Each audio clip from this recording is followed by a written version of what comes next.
background. You're a liar. We're done. Let's break up. I'm blocking you. And you'll never hear from me again.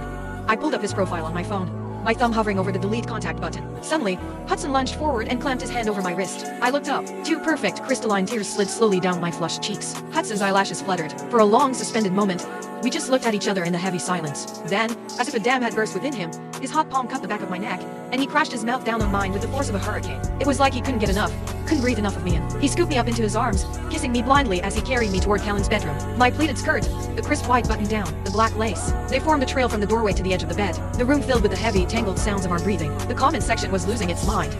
Wasn't Hudson supposed to save himself for the heroine? Why is he giving it to the side chick? It's all this person's fault for threatening to break up. Hudson is just trying to save his brother's relationship, so he has to commit to the bit. Angle, healthy relationships are great, but toxic, forbidden tension is so much hotter. Lamau, I know, right? The taboo vibes are insane. Hudson's vibe and that stamina are making me weak in the knees. I hissed in a sharp breath, a tear leaking from the corner of my eye. Hudson froze instantly. He looked down, his eyes wide with disbelief.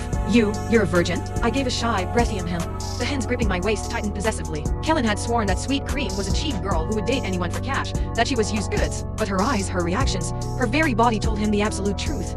She was untouched. She was clean. She was worthy of being loved. A wave of intense guilt washed over Hudson. But when he remembered that his friend Kellen had gone out to find Camille tonight, that guilt rapidly morphed into a twisted sense of relief. Thank God Kellen had gone to Camille. Thank God this perfect, sweet girl was his now. Hudson tenderly kissed a tear from the corner of my eye. His voice was a dark, gravelly murmur, thick with adoration. Baby, I'm going to take such good care of you. I sneered internally. Yeah, right. Once I had my fun with all three of them, they'd be nothing but a bad memory. But on the outside, I played the part of the profoundly moved lover. I'll take good care of you too. I initiated the next kiss, and the man who had always been slave to his own repressed desires kissed me back harder, faster, more desperate than before. I lost track of how many times we went at it, until suddenly, the bedroom door swung open. Hudson and I, along with the figure standing in the doorway, all froze. In the dead, suffocating silence, I peeked over Hudson's shoulder. It was a tall, imposing man.